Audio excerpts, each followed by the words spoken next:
The Justice Department has busted fentanyl rings run by illegal migrants. This is happening in Washington state.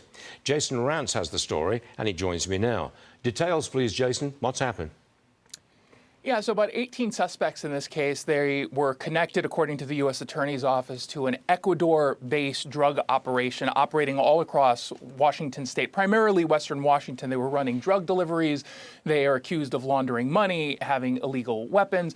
And when we're talking about the drug ring here, I mean, we're talking about 105,000 fentanyl pills that were confiscated during this investigation. You had 34 kilos of fentanyl powder on top of heroin, cocaine, and they even found an IED. And when I spoke with Neil Floyd, the U.S. attorney out here, he confirmed to me that at least half of the 18 suspects are in this country illegally, and they believe that number will climb once they're able to ascertain a little bit more information on their backgrounds. All right, next one for you, Jason. The city of Woodburn, it's in Oregon, has declared a state of emergency in response to ICE operations. Apparently, this is costing taxpayers $30,000. Is that legit? Yeah. Can they do that with the money?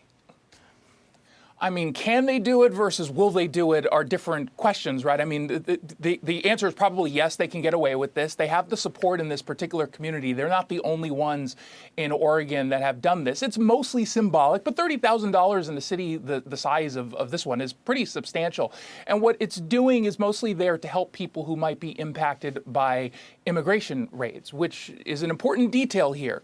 When ICE is going after these folks, it's because they're not just here illegally, but they're also committing crimes. They're not just going to small cities in Oregon and randomly pulling people over because they're brown-skinned. That's not what's happening. And yet, that's the language that's being used by folks on the far left to, characterize the actions of ICE.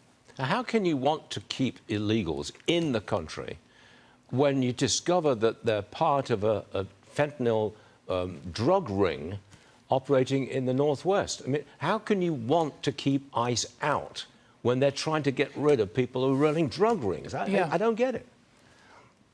I'm in your corner here because I think they end up hurting their own cause. If you want to support people who are in this country illegally, who are otherwise working really hard, being a part of the community, I understand that. I don't think that there's a major appetite to deport those folks. But they make no distinction between those groups of people and the folks who are the drug dealers or the murderers. And to me, to blur the lines intentionally for political purposes, it's just evil.